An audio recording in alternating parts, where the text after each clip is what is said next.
series of fireworks on January the 21st, 2023.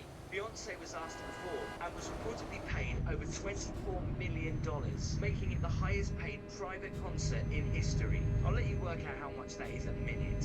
Has been quoted as the most ultra-luxury experimental resort in the world, completely redefining your perspective of luxury, crafted by the world's leading designers, architects and artists. It's got 19 pools. I'll explain where they are in a moment. It's also got one hell of a view at the top, with also an infinity